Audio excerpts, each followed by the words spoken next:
akuselona leli sasilwela kusho ukuthi ngoba ngimnyama kufanele ukuthi ngiye enkantolo ngiyejele noma ngingenzanga lutho ngaze ngathi ngaboshwa kabuhlungu ngiboshwa ucindezelo lwe-apartheid kodwa ngangazi ukuthi ngiboshwe izitha la futhi noma zingibophela nginandaba kodwa kwaba okunye sengiboshwa abakithi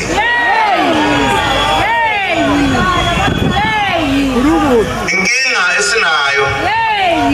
mhlawumbe abanye abantu bacabanga ukuthi uma senza lokho esikwenza